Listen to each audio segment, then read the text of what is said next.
दिन हम आए हैं आचार्य विष्णु जी के पास, और आज जो कि चुलिया में निवास करते हैं। और यहाँ पे करीब इन्होंने ऐसे स्थान पर पहुँच गए जैसे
नमस्कार। इस वक्त हम आए हैं चुलिया, देवघर से करीब 20 किलोमीटर दूर में, और आज पर्यावरण दिवस मना रहे हैं।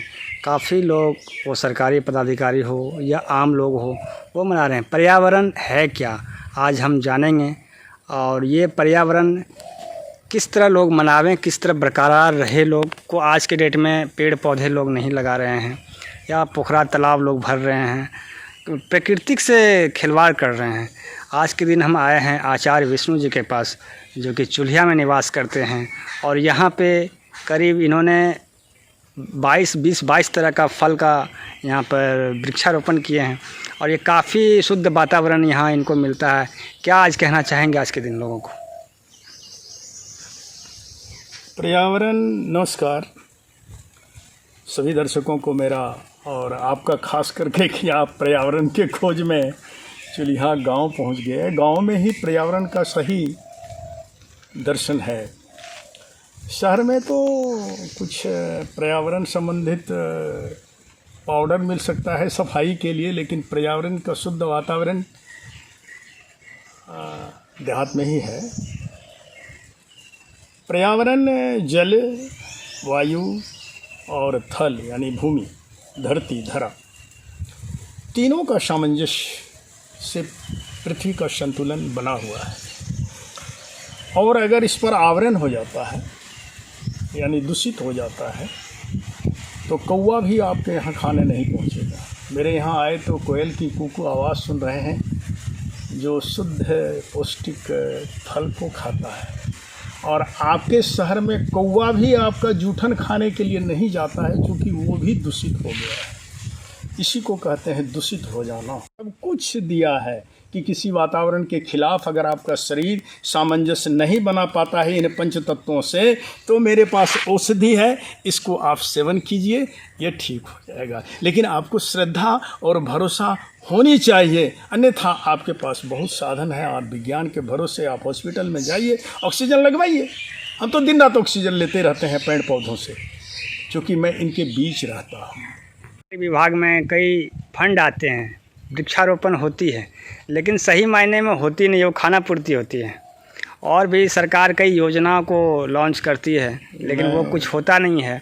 उसके लिए आप क्या कहना चाहेंगे? मैं विशेष इस पर रुचि नहीं रखता हूँ, इसलिए कि मुझे बहुत निराशा हाथ लगी। मेरे ही भूभाग में विगत 5 वर्ष पहले करीब 500-700 पेड़ लगे थे। कौन विभाग से लगा होगा मुझे जानकारी नहीं है, लेकिन वहाँ एक पेड़ भी नहीं है। पेड़ लगा देना, फ़ोटो खिंचा के पैसा ले लेना, ये सब सरकार के कागज़ कलम में क्या होता मैं नहीं जानता हूँ। मैं उतना पढ़ा लिखा इस मामले में नहीं हूँ। मैं अपने क्षेत्र में वैज्ञानिक हूँ, मैं पढ़ा हूँ, लेकिन विभाग में क्या हो रहा मैं नहीं जानता हूँ। और उसमें एक प्लांट भी नहीं है। मैं इस परिसर से बाहर हज़ारों पेड़ लगाया और मैं उसे नहीं बचा पाया, क्योंकि मुझको किसी तरह का संरक्षण प्राप्त नहीं हुआ, न गांव से, न समाज से, न पड़ोस से, न पंचायत से, न सरकारी फंड से कि मैंने 1000 पेड़ लगाया तो कम से कम इनकी घेराबंदी कर दिया जाए, इसकी सुरक्षा कर दी जाए निश्चित, कि पेड़ कम से कम बचा रहेगा तब न बड़ा होगा। ये पंच तत्व का मतलब क्या है? पर्यावरण से जुड़ा हुआ पंच तत्व कितना महत्वपूर्ण रखता है? सीधी सी बात है भाई, हमारे शरीर में जल है, वायु है, पृथ्वी तत्व है। अगर हम अशुद्ध जल पीते हैं, अशुद्ध रहते हैं और अशुद्ध हवा लेते हैं, तो मेरी स्थिति क्या होगी? वही स्थिति हो जाएगी कि हमको कल कारखाने वाला जो ऑक्सीजन सिलेंडर है, जो कारखाने में शटर काटने या अन्य कामों में लगाया जाता है, वो हमारे नाक में लगाया जाएगा। यही स्थिति होगी। तो पंचतत्व जो भगवान ने शरीर की संरचना दिया है वो प्राकृतिक है, और प्रकृति के साथ ही सब कुछ दे दिया। देखिए मेरे हर्बल प्लांट को, ये सारे हर्बल प्लांट हैं, ये कड़ी का है, इसका है, ये देखिए ये हर्बल प्लांट है, ये पीछे आपका 3-4 तरह का प्लांट सब लगा हुआ है, सारे हर्बल लगा हुआ है। तो प्रकृति में सब व्यवस्था है, लेकिन हम उस व्यवस्था के खिलाफ हॉस्पिटल में ऑक्सीजन लगाने जाते हैं और दवाई पर, डॉक्टर पर, आईसीयू में, दुनियादारी में। ये तो इमरजेंसी के लिए है, नेचुरल रूप। अब प्रकृति ने आपको शुद्ध हवा दिया, अब कल कारखानों से इतना भर दिए, जो आवश्यक है वो तो ज़रूरी है, लेकिन उसके लिए आपने जो वैज्ञानिक शुद्धि है, टावर नहीं लगाए, गैस को साफ़ नहीं किए, कचरा को जहाँ तहाँ फेंक दिए, तो तीनों तरह जल को शुद्ध रखना, हवा को शुद्ध रखना और पर्यावरण पृथ्वी के भूभाग को शुद्ध रखना, ये आपका दायित्व बनता है। और आज इस पुण्यतिथि में पर्यावरण में खोजते खोजते आप यहाँ ऐसे स्थान पर पहुँच गए। जैसे मुझे लग रहा है सर कि यहाँ पर्यावरण जैसे आपने निर्माण किया है, यहाँ पेड़ पौधे, ये मुझे लगता है ये गांव के नहीं शहर में भी यहाँ से हवा अगर जाती होगी, आज के डेट में ऑक्सीजन की कमी हो रही है, तो वहाँ तक ये खुली सांस लोग ले पाते होंगे। और काफ़ी तरह का फल लगा है। पर्यावरण को संरक्षक कैसे करें लोग, इसके बारे में आप क्या कहना चाहेंगे? मैं जब सो के उठता हूँ तो पहले धरती माँ को प्रणाम करता हूँ, और फिर जैसे ही कमरे से बाहर आता हूँ तो सारे वृक्षों और पौधों को प्रणाम करता हूँ। क्या ये मेरे बाप दादा हैं, या ये मेरे इष्ट हैं, भगवान हैं, राम हैं, कृष्ण हैं, शंकर हैं? मैं उनसे भी बड़ा इनको मानता हूँ। और ये मेरा धर्म है कि जो व्यक्ति पेड़ पौधे को अपना इष्ट समझे, परमात्मा समझे, भगवान समझे, वही पर्यावरण की स्थिति को समझ सकता है, वही समझ सकता है अपने जीवन के सारे तत्व को। ये सिर्फ हवा ही नहीं देती है, शुद्ध हवा ही नहीं देती है, वातावरण को ही शुद्ध नहीं करती है, सिर्फ ऑक्सीजन ही नहीं देती है, भरपूर फल से आपको तृप्त कर देता है। तो आपका कम से कम इतना धर्म तो होना चाहिए कि अपनी ज़िंदगी के कगार पर, यानी आप जितना दिन जीते हैं 70, 80, 90, 100, कम से कम एक प्लांट को तो आप लगाइए। आप बहाना करेंगे कि मेरे पास ज़मीन नहीं है। अरे भाई मेरे, आप कैसे आ गए शहर से यहाँ? आपके पास, हम जान रहे हैं कि आप एक फ्लैट में रहते हैं, कोई ज़मीन नहीं है। एक पौधा लेके अगर आप मेरे यहाँ वृक्षारोपण कर देते हैं तो आपके नाम से महेश जी का ये पौधा है, लगा हुआ पौधा है, वो पुष्पित और पल्लवित होगा, और हम एक दिन आपको फल आप पहुँचाएँगे खाने के लिए, और आपके नाम से एक पेड़ यहाँ लगा रहेगा। पर्यावरण में फलदार पेड़ का महत्व क्या है सर? बस कहते हैं कि भोजन के बिना भजन संभव नहीं है। वो तो हमारा फल तो भोजन है। मैं फल खुद खाता हूँ, लोगों को खिलाता हूँ, गैयों को खिलाता हूँ, इसलिए कि मेरे पास प्रचुर मात्रा में फल रहता है। सड़ने लगता है तो पेट में जाएगा तो अपने ही लालसा होगी और तरह तरह का फल की जिज्ञासा होगी। बाज़ार में तो दूषित फल मिलता है, कहाँ तो कोल्ड स्टोरेज का है, तो कार्बाइड का दिया हुआ है, क्या क्या है। हम तो वृक्ष में आम पके हुए हैं, टप बाहर निकलते हैं तो 20, 25, 30 आम गिरा रहता है, हम उठा के गिरता है तो खाते हैं। आप पानी में फुलाते हैं, पानी में भिगोते हैं, 1 घंटा पानी में रखते हैं, आपको भय बना रहता है कि कैसे पकाया हुआ है, लाल है कि नहीं। हाँ, तो फलदार पौधे का एक मज़ा ही अलग है, उसमें जीवांत दर्शन है और हमेशा जिज्ञासा बनी रहती है कि हम एक से एक फलों का पौधा कैसे आम लोगों को क्या कहना चाहेंगे पर्यावरण दिवस पर?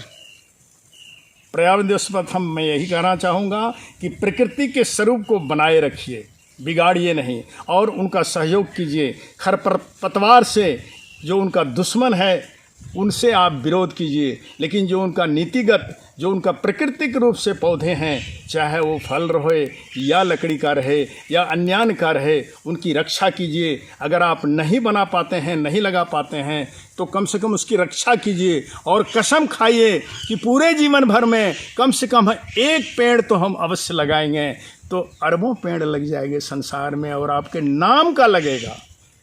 बस।